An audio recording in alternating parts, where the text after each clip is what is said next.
विद्यार्थ्यांनी जिद्द, चिकाटी आणि आत्मविश्वासाने सदैव कार्यमग्न राहावे असे आवाहन उपविभागीय पोलीस अधिकारी रश्मिता राव यांनी केले। शिबिरांमुळे विद्यार्थ्यांमध्ये विविध खेळ आणि कलेची आवड निर्माण होते आणि बुद्धीला चालना मिळत असते। तसेच विद्यार्थ्यांनी सर्वांगीण विकासासाठी स्वतःला सतत गुंतवून ठेवणे आवश्यक आहे।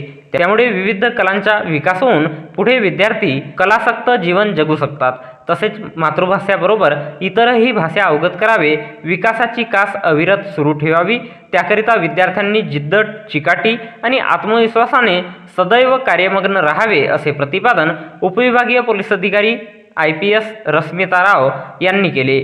त्या दिनांक 1 जून 2024 रोज शनिवारला सायंकाळी 5 वाजता ग्रामीण विकास संघटना बेटाळाच्या वतीने जिल्हा परिषद माध्यमिक शाळेच्या प्रांगणात आयोजित बाल संस्कार ग्रीष्मकालीन निःशुल्क संस्कार शिबिर, शैक्षणिक आणि क्रीडा मार्गदर्शन शिबिराच्या समारोपीय कार्यक्रमात मार्गदर्शन करताना बोलत होत्या।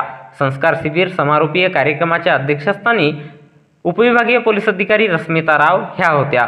प्रमुख पाहुणे म्हणून बेटाळा येथील सरपंच रेश्माताई ईश्वरकर, माजी मुख्याध्यापक विनायक मोथरकर, प्रमुख मार्गदर्शक म्हणून सावली नर्सिंग होमचे डॉक्टर रत्नाकर बांडेबुच्चे, आंतरराष्ट्रीय खेळाडू सुशिकला दुर्गाप्रसाद आगासे, सत्कारमूर्ती अनिल भालेराव, पतंजली योग समितीचे अध्यक्ष यशवंत बिरे, शिक्षकरत्न पुरस्कार प्राप्त राहुल मेश्राम, रामप्रसाद मस्के, केंद्रप्रमुख बंडूभाऊ खोब्रागडे, ग्रामीण संस्कार शिबिर जिल्हाप्रमुख तथा पत्रकार विलास केजरकर, सहाय्यक शिक्षक लीलाधर वैद्य, मुख्याध्यापक JS आंबिलडुके, माजी मुख्याध्यापक BR रहाटे, उपसरपंच प्रशांत राऊत, MM कानेकर, योग शिक्षक निकेश सार्वे आणि अनेक मान्यवर प्रामुख्याने उपस्थित होते।